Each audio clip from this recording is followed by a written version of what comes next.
Hello, today is 22/4/2020 and I am starting a new concept with you.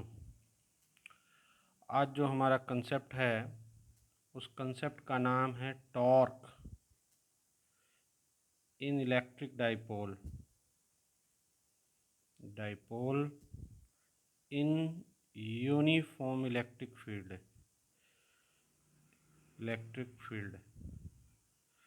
ये हमारा topic है। Topic को ध्यान से समझिए। टॉपिक में क्या मैं बोल रहा हूँ, torque in electric dipole in uniform electric field. जब किसी इलेक्ट्रिक डाइपोल को किसी यूनिफॉर्म इलेक्ट्रिक फील्ड में रखते हैं तो उसमें टॉर्क प्रोड्यूस होता है। उसका कैलकुलेशन हमें करना है, उसे हमें देखना है कैसे टॉर्क प्रोड्यूस होता है। सबसे पहले अब यहाँ दो चीज़ होनी चाहिए कि इलेक्ट्रिक फील्ड तो हम पढ़े हैं, इलेक्ट्रिक फील्ड। अब इस इलेक्ट्रिक फील्ड के दो नाम आप मिलेंगे, uniform and non uniform. Let's see here, uniform means what? Uniform means E is constant everywhere and non-uniform means E is not constant everywhere।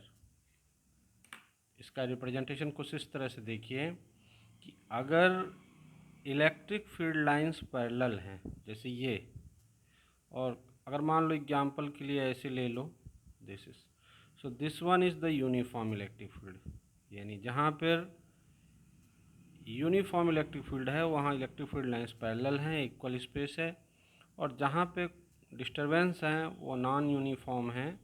तो नॉन यूनिफॉर्म है मतलब इलेक्ट्रिक फील्ड हर पॉइंट पे अलग अलग है, अलग अलग वैल्यू है इसकी। तो यूनिफॉर्म इलेक्ट्रिक फील्ड में रखना है डाइपोल को।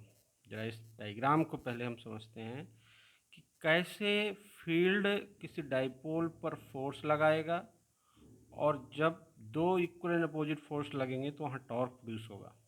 11th क्लास के कंसेप्ट को मैं आपको याद दिलाना चाहता हूँ कि टॉर्क कब लगता है। When two equal forces acting on a body in opposite direction, then the system produces a torque, and when the torque is produced in the body will rotate। ये कंसेप्ट आप क्लास 11 में पढ़ चुके हैं, उसी कंसेप्ट को हम एक बार फिर से आपके सामने डिस्कस करना चाहते हैं। तो ज़रा देखिए, आप पहले हम डायग्राम एक दूसरे पेज में बना लेते हैं जिससे आपको समझाने में आसानी हो। तो ये डायग्राम देखिएगा, यहाँ पर मैं एक डायग्राम बना रहा हूँ। इलेक्ट्रिक फील्ड का रिप्रेजेंटेशन, ये इलेक्ट्रिक फील्ड लाइंस हैं, ये इलेक्ट्रिक फील्ड है। इलेक्ट्रिक फील्ड ऐसे लग रही हैं और इस इलेक्ट्रिक फील्ड में एक डाइपोल है। ये डाइपोल यहाँ पे रखा हुआ है। डाइपोल है मतलब ये, अगर इसको ए मान दीजिए, ये बी है, तो ये माइनस क्यू, अगर ये है ये प्लस क्यू है। दो चार्ज होंगे और इनके बीच की जो डिस्टेंस है, जैसे मान लो ये यहाँ से यहाँ तक, ये यहाँ से यहाँ तक इफेक्टिव लेंथ होता है, इसको 2a बोलते हैं। ठीक है, अब इसका मैकेनिज्म देखिए क्या हो रहा है। What happening here when it is kept in the uniform electric field, what happening. जब यहाँ पे डाइपोल रखा है, ये प्लस चार्ज है, इलेक्ट्रिक फील्ड ई में रखा है, तो इसमें एक फोर्स लगेगा। फोर्स होगा F equal to Q E. ध्यान दीजिए, F equal to Q E एक फोर्स है जब कोई charge Q E electric field में रखा है, और इसकी डायरेक्शन क्या होगी, along the direction of the electric field, right. The direction of force will be along the direction of the electric field applied. F equal to Q E plus Q charge पर ये force लग रहा है। Minus Q पर क्या लगेगा कि minus Q पर इसके ऊपर नहीं लग के इसके अपोजिट लगेगा। ज़रा इस बात को आप बताइए हमें, क्यों यहाँ अपोजिट लग गया F equal to Q E. एक बार रीजनिंग लगाइए। अगर ये प्लस क्यू चार्ज होता तो इसका इलेक्ट्रिक फील्ड ऊपर की ओर लगता, along the direction of field, लेकिन माइनस क्यू चार्ज है तो प्लस क्यू का अपोजिट लगेगा। यानी प्लस क्यू अगर फील्ड के डायरेक्शन में लग रहा है तो ये फील्ड के अपोजिट लगेगा। अब ध्यान दीजिए, यहाँ पर दो फोर्स लग रहे हैं, F equal to Q E opposite, यहाँ पे F इक्वल टू क्यू दूसरे डायरेक्शन में, यानी दोनों फोर्स इक्वल हैं लेकिन दोनों अपोजिट डायरेक्शन में हैं। तो यहाँ पर जो नेट फोर्स है, नेट फोर्स क्या होगा, this is equal to 0। Why both F equal to Q E in opposite in equal magnitude. तो जो नेट फोर्स है वो 0 है, लेकिन नेट फोर्स 0 है, लेकिन यही नेट फोर्स इसमें टॉर्क प्रोड्यूस कर रहा है। टॉर्क प्रोड्यूस होने से बॉडी रोटेट करेगी। कैसे? जब ये दो इक्वल एंड अपोजिट फोर्स इस पर लग रहे हैं तो इस पर टॉर्क प्रोड्यूस होगा। और टॉर्क को कैलकुलेट करने के लिए आपको क्या फार्मूला आता है, magnitude of any one force into perpendicular distance between forces. ये इसका बेसिक फार्मूला है। बेसिक फार्मूले को यहाँ समझिए।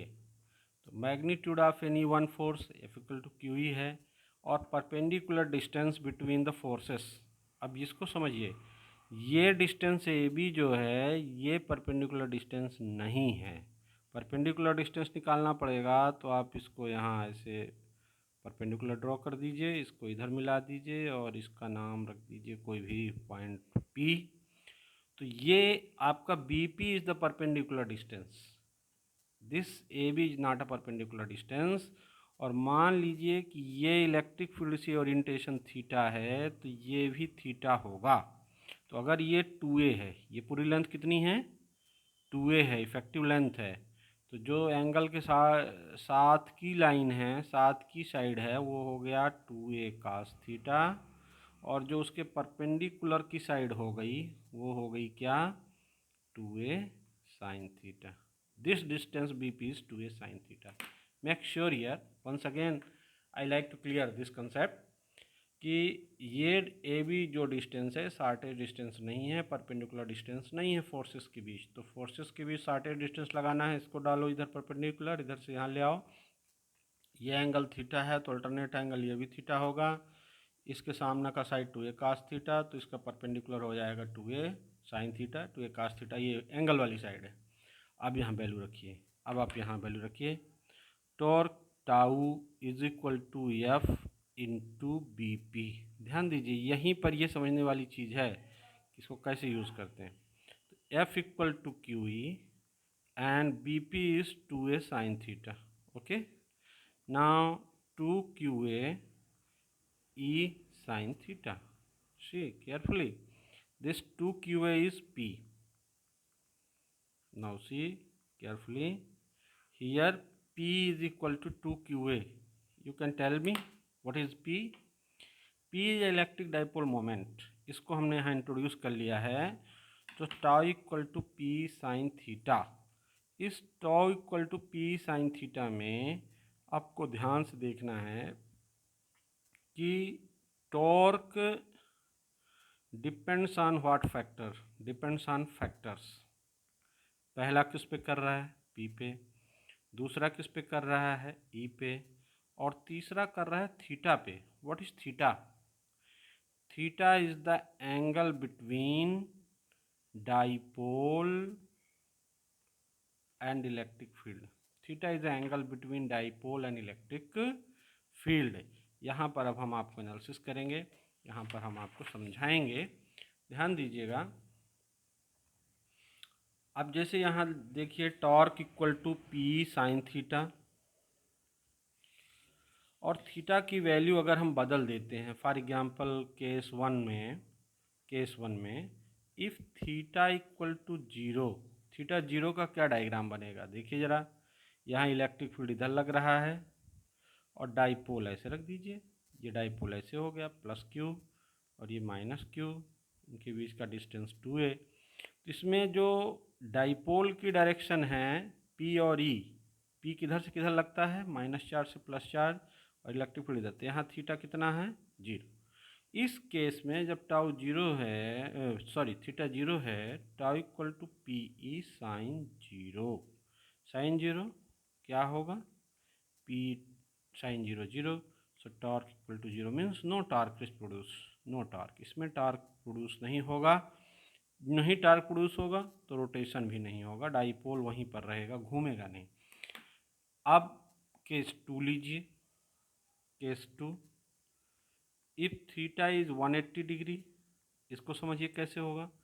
ये इलेक्ट्रिक फील्ड इधर लग रहा है, ये भी इलेक्ट्रिक फील्ड है, और जो उधर प्लस था माइनस क्यू हो गया और नीचे प्लस क्यू हो गया। तो यानी अब यहाँ पी नीचे लग रहा है, इलेक्ट्रिक फील्ड ऊपर लग रहा है, तो थीटा कितना हुआ 180 degree. It's right.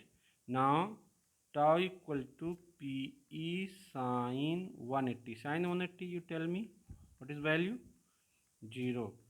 Torque equal to 0 means no torque and no rotation, means if dipole is parallel or anti-parallel to field, torque will be 0। एक कंसेप्ट आपने निकाला। तीसरा कंसेप्ट आप देखिए, अगर मान लीजिए कि इसमें थीटा 90 डिग्री है, थीटा 90 का डायग्राम कैसे बनाओगे आप, electric field as it is लगाइए, ये इलेक्ट्रिक फील्ड हो गया, और इलेक्ट्रिक फील्ड के एज इट इज ये लगा दीजिए डाइपोल, ये प्लस क्यू, ये माइनस क्यू, और इसकी डायरेक्शन इधर हो गई पी, और ई लगा ऊपर। अब दोनों के बीच एंगल कितना है 90 डिग्री है। अब इस एंगल को आप देखिए कि tau equal to P E sine 90 degree, sine 90 how much 1। So torque is equal to PE, and this value of torque is maximum value of torque, maximum value of tau। tau equal to P is maximum value of tau। अब हम इसके direction की बात करें कि ये direction कैसे लगता है, वेक्टर फॉर्म इसका डिस्कस करें, तो देखिएगा थोड़ा सा वेक्टर फॉर्म कैसे डिस्कस करेंगे हम। वेक्टर फॉर्म और डायरेक्शन ऑफ टार्क, इसको अब हम थोड़ा सा डिस्कस करें। टॉर्क देखिएगा, अब यहाँ पर जो हमारा फार्मूला है torque vector is equal to P E sine theta, theta P और ई के बीच का एंगल है, तो torque vector equal to P vector cross E vector. जरा यहाँ ध्यान दीजिए, ये कौन सा फार्मूला लगा है इसमें, A vector cross B vector equal to A B sine theta, इस फार्मूले का यूज हुआ है। तो यहाँ ए बी साइन थीटा की जगह पी साइन थीटा है, इसको हमने ए क्रॉस बी कर दिया। इसका मीनिंग क्या हुआ, ये क्रॉस प्रोडक्ट में आपने पढ़ा हुआ है कि इसका मीन हुआ कि tau is perpendicular to both P and E, दोनों पर परपेंडिकुलर है टार्क, इससे ये सिद्ध होता है। अगर ऐसा कहीं है मतलब ये दोनों पे परपेंडिकुलर है, मतलब उसका रिप्रेजेंटेशन अगर देखिए कुछ इस तरह से होगा कि अगर ये P है ये E है, तो इन दोनों के परपेंडिकुलर टॉर्क होगा। मान लो यानी एक्स एक्सिस में है, वाई एक्सिस में है, तो जेड एक्सिस में होगा, यानी तीनों आपस में भी परपेंडिकुलर होंगे। ये टॉर्क का कंसेप्ट है। अब एक बात और मैं आपको बताऊं, अगर मान लो कि tau equal to plus P आ रहा है, यानी इसकी वैल्यू पॉजिटिव आ रहा है, और tau equal to minus P आ रहा है, इसकी वैल्यू निगेटिव आ रहा है, तो इसका मतलब है कि रोटेशन, ये जब tau equal to P positive आ रहा है तो ये एंटी क्लॉकवाइज रोटेशन है, एंटी क्लॉकवाइज रोटेशन, और जब tau equal to minus P आ रहा है तो ये क्लॉकवाइज रोटेशन होगा। तो इस तरह से यहाँ पर हमने आपको टॉर्क का बेसिक कंसेप्ट बताया, टॉर्क के जो वेक्टर फॉर्म है और टॉर्क क्या है, इस चीज़ को मैंने आपको बताया। आगे आप और भी चीज़ें पढ़ते रहिए, और इससे रिलेटेड हम आपको एक न्यूमेरिकल बहुत शार्ट में बता देते हैं, एक क्वेश्चन बता देते हैं कि if dipole of effective length 220 angstrom kept in uniform electric field 20 Newton पर coulomb with electric dipole moment with electric charge 4 coulomb each. Find torque. The angle between dipole and field is 30 degree.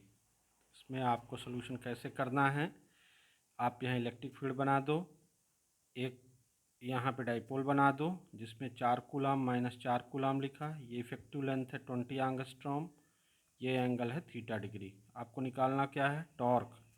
Tau equal to P sine theta, तो torque equal to 2qa E sine theta. आप इसमें q into 2a into sine theta ऐसे लगा दीजिए 60 में। अब आप q की वैल्यू कितने लिखोगे, 4। 2a की वैल्यू, यहाँ 2a की वैल्यू देख लो, 2a है 20 एंगस्ट्रॉम, जिसको मीटर में करोगे तो 20 इंटू 10⁻⁻10 मीटर, तो 20 इंटू 10⁻⁻10 मीटर। ये 2a की टोटल वैल्यू, एक ही नहीं है। और साइन 30 आप बताओ कितना होगा, साइन 30 की वैल्यू आप बताइए, 1/2, तो ये आ जाएगा 4 इंटू 10⁻⁻9 टॉर्क। टॉर्क की यूनिट क्या होगी, न्यूटन इंटू मीटर।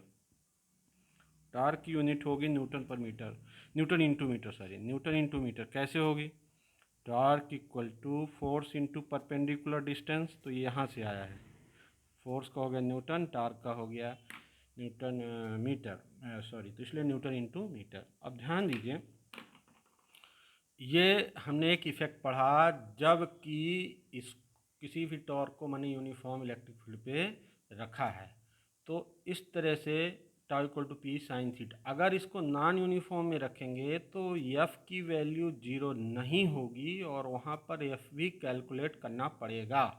ऐसे केसेस आपकी सिलेबस में नहीं है, ऐसे केसेस आपके CBSE उसमें नहीं है, इसलिए आप ऐसे केसेस को नहीं पढ़ें। और यहाँ ये टॉपिक थोड़ा इजी है, इसके क्वेश्चंस आपके रेफरेंस बुक्स में भी दिए हैं, NCERT में भी दिया है, उनको करने की कोशिश करिए और रेगुलर होमवर्क बनाइए। होमवर्क कॉपी में ये चीज़ें लिखते जाइए बुक की मदद से, और जो कंसेप्ट जिनमें डाउट है उनको अलग से लिखिए और उनके क्वेश्चन डालिए, और मैं उनको जो है समय मिलने पर आपके लिए पोस्ट करूँगा। आप धीरे धीरे पढ़ते रहिए, अपने स्टडी को आगे बढ़ाइए, और लॉकडाउन के टाइम में इसी मोड से ही पढ़ाई हो सकती है, और आप अच्छे से करें। कंसेप्ट ज़रूर क्लियर करें, भले आप एक पेज पढ़ें, आधे पेज पढ़ें, लेकिन कंसेप्ट जब तक क्लियर नहीं है, फिजिक्स में आप हमेशा अधूरे रहेंगे। इसलिए पहले कंसेप्ट क्लियर करिए, बुक की मदद लीजिए, और मेरे वीडियोस भी देखिए, ध्यान से देखिए। 2-3 बार देखेंगे तो आपको समझ में आने लगेगा, क्योंकि शुरू में थोड़ा सा लैंग्वेज समझ में नहीं आएगी, और लिखने का क्योंकि हमारे पास साधन यहाँ कम है, इसलिए मैं बहुत छोटे छोटे लिख रहा हूँ, तो आप इसको जूम करके भी देखिए, तो यही एक तरीका है। Okay, thank you, have a nice day.